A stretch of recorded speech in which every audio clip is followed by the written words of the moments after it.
Hoje eu quero conversar com você sobre algo super importante e ao mesmo tempo algo que pode atrapalhar muito a nossa vida como discípulos de Jesus, que é a amornese espiritual. Eu já passei por momentos na minha vida onde esse problema ele era super chato, me incomodava muito, me atrapalhava. Eu quero apresentar esse problema para você, porque que ele é tão ruim, e também te mostrar algumas soluções que eu fui encontrando ao longo do tempo, ao longo da minha jornada. Isso aqui é mais uma conversa, eu não quero ser o absoluto dono da verdade. É o que eu realmente tenho visto e tenho aprendido. Inclusive, a gente vai ler escrituras aqui, porque eu quero embasar o que eu tô falando e não somente no achismo da minha cabeça. Muitos cristãos vivem essa vida como uma rotina, então elas acordam, às vezes oram, às vezes leem a Bíblia, vão no culto domingo e acham que tá tudo bem, é ok, essa é a minha vida, esse é o cristianismo, eu já tô salvo, eu já entreguei a minha vida pra Jesus, já fui batizado, já me arrependi. Eu passei por esse momento, né? Só que chegou um certo dia que eu comecei a perceber que a minha alegria, a minha felicidade, o meu amor, ele tava diminuindo. Eu comecei a enxergar que eu tava me tornando frio, morno. Só que eu entrei num ciclo de achar que isso era normal. Então tá tudo bem, isso deve ser normal. A gente passa pela fase da lua de mel, onde tudo é lindo e maravilhoso. Nossa, Jesus é perfeito, que incrível o cristianismo. Eu fui salvo. Nossa, eu tô na igreja, as pessoas me amam, é uma alegria intensa e profunda. E ok, eu saí da lua de mel, entrei para aquele momento do relacionamento com Deus, onde é tudo muito tranquilo, onde não tem muitas coisas acontecendo, virou rotina. Qual que é o problema disso? Eu queria ler uma escritura para você que fica em Apocalipse 3, versículo 15. A gente vai ler o 15 e o 16. A Bíblia diz assim: Conheço as suas obras, sei que você não é frio nem quente. Melhor seria que fosse frio ou quente. Assim, porque você é morno, nem frio nem quente, estou a ponto de vomitá-lo da minha boca. Olha que escritura forte, que escritura pesada. E quando eu li ela, eu entendi que essa minha morneza, vamos traduzir a morneza como aquele momento que a gente faz as coisas por rotina, mas não entrega o coração, não tá amando de verdade, não tem aquele ardor, aquela paixão profunda. Eu tava me vendo assim, eu tava só fazendo e eu não tava de verdade me entregando, não era uma entrega sincera, era mais uma obrigação, muitas vezes até um medo de perder a salvação, um medo de ser julgado pelas pessoas, pô, se eu não for no culto, então vão me julgar, vão achar que eu não tô sendo um discípulo, um cristão, vão querer me tirar da igreja, eu não vou ser um bom exemplo. Eu não tô falando aqui que se você não sente isso, que se você não tá pegando fogo pra Jesus, você não deveria ir pra igreja. Não é esse o ponto. Mas esse era um medo que eu tinha, isso me paralisava e me deixava preso nos afazeres e não mudar o profundo do meu coração, os sentimentos, o desejo, esse amor de verdade. Quando a gente vê essa escritura com um pouco mais de profundidade, o que, que a gente vê? Primeiro que ela foi escrita para a igreja de Laodiceia. E a igreja de Laodiceia, eu até anotei aqui algumas coisas para eu não esquecer. Eles pegavam as águas em lugares distantes. E o que que acontecia? A água ela ficava parada por muito tempo e os minerais eles faziam um certo tipo de contaminação na água que ela ficava com gosto muito ruim. Por isso que ele usa esse exemplo de vomitar. Ou seja, nas outras cidades vizinhas de Herápolis e também nas águas de Colossos, a água de Colossos ela era fria, ela refrescava as pessoas.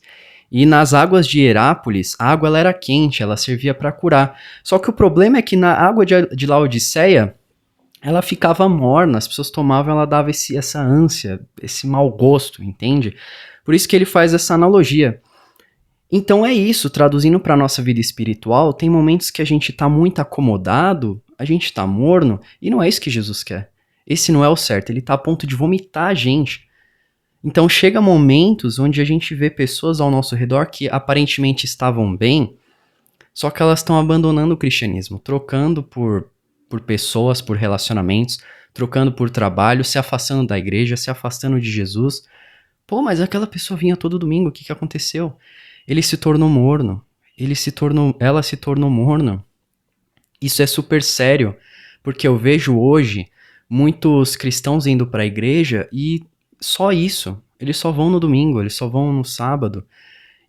Eu já me vi assim, eu tenho que tomar muito cuidado para que isso não aconteça comigo. É uma advertência tanto para mim quanto para você, Não é isso que Jesus quer, ele quer pessoas transformadas para ele. Isso é algo sério. Então vamos trazer aqui para alguns sintomas. Eu queria trazer, na verdade, algumas reflexões, algumas perguntas para você e ver se analisa e vê se tem acontecido contigo. Reflete sobre elas, se você tem sido morno espiritualmente. Você ora, eu vou trazer algumas perguntas aqui. Você ora em momentos de crise? Ou você ora quando as coisas estão ok? Quando tá tudo dando certo? Como que tem sido esse momento de oração, de leitura bíblica? Os pecados te incomodam? Quando você peca, quando acontece algo, você se incomoda de verdade ou já se tornou algo natural? Ah, não. Impureza, masturbação, pornografia, tá tudo bem. Tá tudo bem, olha, eu já me acostumei, eu já nem sinto mais nada, meu coração foi endurecido. Você se importa com as pessoas, ou até com a missão de evangelizar o mundo? Você ama as pessoas de verdade? Você quer ajudar a salvar elas? Levar pessoas para Cristo? Ou, ah não, deixa, outra pessoa evangeliza por mim? Deixa essa missão pro pastor. Eu trago isso como uma reflexão para mim também. É o que eu falei, isso é difícil, porque a gente passa pela lua de mel, onde tudo é maravilhoso, e a gente pode entrar nessa mornidão. Não, a gente não pode deixar isso acontecer, de verdade, é muito perigoso. Muito perigoso. A gente precisa voltar pro nosso primeiro amor. E como que a gente faz isso? Vamos para uma outra escritura que também fica em Apocalipse 2, versículo 4 e 5. Olha que interessante, eu achei ela muito legal. Apocalipse 2, versículo 4 e 5. A Bíblia fala assim: contra você, porém, tenho isso, você abandonou seu primeiro amor. Lembre-se de onde caiu, arrependa-se e pratique as obras que praticava no princípio. Se não se arrepender, virei a você e tirarei o seu candelabro do lugar dele. Então a Bíblia chama a gente aqui a fazer o quê? A tomar decisões profundas, que realmente vão mudar o nosso caráter. Esse é o momento do vídeo que eu quero te mostrar soluções. De verdade. Olha, os tempos com Deus, eu chamo de tempo com Deus, você pode chamar de devocional, é aquele momento que a gente separa para orar e para ler a Bíblia. O que estava acontecendo quando eu me sentia morno espiritualmente? Eu talvez acordava tarde e fazia uma leitura rápida ali, um versículo, orava agradecendo, obrigado Deus por tudo, amém, e ia pro meu trabalho. Às vezes eu orava indo pro trabalho, eu até pulava esse momento. E tinha dias que eu nem orava, eu lia a Bíblia. Qual o ponto aqui? Se a gente quer crescer com Deus, no nosso relacionamento com Ele, é primordial separar um momento do nosso dia de manhã. Eu sei que talvez isso seja óbvio, que você fale, nossa, eu sei disso. Mas a gente só sabe algo de verdade quando a gente pratica. Isso é uma convicção interessante que eu tenho. Separa um tempo do seu dia de verdade, 20, 30 minutos para você ler a Bíblia e para você orar de forma profunda. É legal você orar indo para o trabalho? É super legal. Mas o que Deus quer, é um tempo privado, é uma dedicação profunda. Jesus fazia isso. Não tem ninguém melhor do que Jesus. Jesus se retirava para lugares solitários de madrugada para orar. Ele orava na montanha, logo cedo, durante muito tempo. A gente precisa copiar esse comportamento de orar profundamente, se entregar, de não ser uma oração rasa. Algo que eu quero fazer mais daqui pra frente é fazer em tópicos o que eu preciso orar, pra eu não esquecer de nada e até pra eu conseguir ser profundo. E falando da leitura bíblica, que pode ser algo que atrapalha ou afasta muitas pessoas, é usar uma versão da Bíblia legal de ser lida, que tem uma tradução tranquila. Eu uso a NVI, por exemplo, uma linguagem super clara, super tranquila e simples, não tem muita dificuldade. E estudar temas que eu tenho necessidade. Por exemplo, hoje eu sinto que eu tenho dificuldade com orgulho, eu vou estudar sobre o orgulho.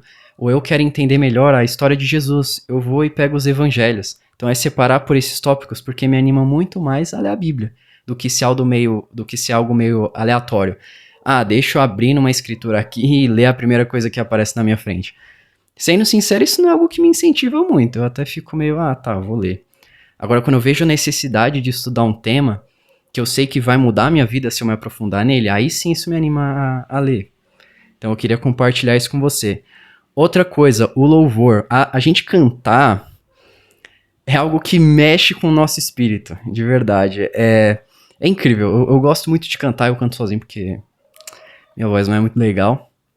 Então, às vezes eu reservo um momento no meu quarto, coloco o meu fone, coloco a música no talo e eu canto, só que eu não canto assim, com a voz. assim, falando igual eu tô com você aqui, exalando pra fora, eu canto bem baixo, como se ninguém tivesse me ouvindo. Mas, ao mesmo tempo, é incrível. É incrível, de verdade. Eu entrego o meu espírito, eu faço com todo o meu coração. E é disso que se trata, a gente vencer essa morneza, de voltar ao nosso primeiro amor, que a escritura fala, você perdeu o seu primeiro amor. A gente precisa voltar a isso. A gente viu primeiro melhorando o nosso relacionamento com Deus, louvando Ele, cantando com todo o nosso coração, seja durante os cultos, seja em casa, seja indo para o trabalho. O jejum é uma peça fundamental também. Quando foi a última vez que você jejuou? Eu preciso voltar a jejuar. Eu jejuava com muito mais frequência. Preciso fazer mais isso. De verdade. Uma vez por semana, seja um jejum de 12 horas, de 24 horas, porque isso é fundamental, é a gente enfraquecer a nossa carne para conseguir fortalecer o espírito. Eu lembro das vezes que eu jejuei bastante, como isso foi transformador. Era uma leveza, era uma alegria, eu me conectava muito mais com Deus. Isso é maravilhoso. E também um último ponto que eu coloquei aqui, que é servir as pessoas. A maior alegria em dar do que em receber. Quando a gente serve, a gente não tá só colocando em prática o que Jesus ensinou pra gente, mas também diversas outras escrituras que corroboram isso. A maior alegria em dar é muito melhor servir. O maior deve ser o servo.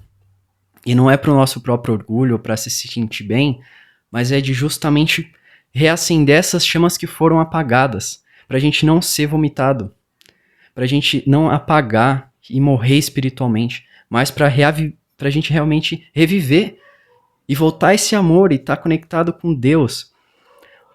Lógico, tudo isso aqui que a gente tá vendo é difícil no dia a dia, é complicado. Primeiro você reconhecer que você tá na mornidão, que você tá na morneza, que tá sendo difícil, que você tá acomodado, e justamente voltar.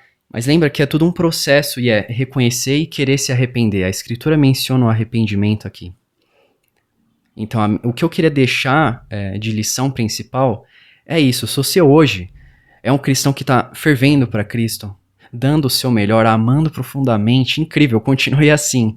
E se em algum momento você perceber que você está entrando nesse período de morneza, voltar.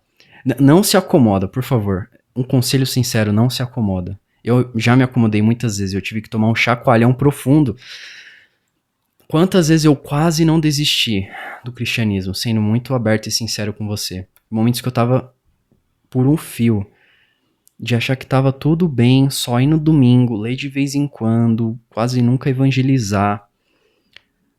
Graças a Deus que não chegou no momento crítico de desistir de tudo. É por isso que eu tô dando esse alerta, eu não quero que você desista. Então, eram essas coisas que eu queria compartilhar com você. Espero que tenha te ajudado. Eu queria que você pudesse deixar um comentário para ver o que você achou, se você gostou, qualquer coisa. Você pode colocar um comentário falando assim: eu discordo completamente, ou eu já fiquei morno, ou eu preciso disso. E eu também queria orar por você. Então deixa um comentário, porque eu quero orar por todas as pessoas que colocarem um comentário nesse vídeo, de verdade. Seja você passando por dificuldades, ou sendo você passando por o melhor momento da sua vida. Eu quero ter mais essa prática de orar pelos outros também, de estar cumprindo esse servir aqui. Não só orar por mim, mas estar orando pelos outros. Então, mais uma vez, obrigado por ter assistido. Se inscreve e deixa um like, porque ajuda muito o meu trabalho. E eu vou entregar muitos outros vídeos que vão te ajudar muito na caminhada cristã. Eu espero vê-lo no próximo vídeo. Obrigado mais uma vez. Valeu.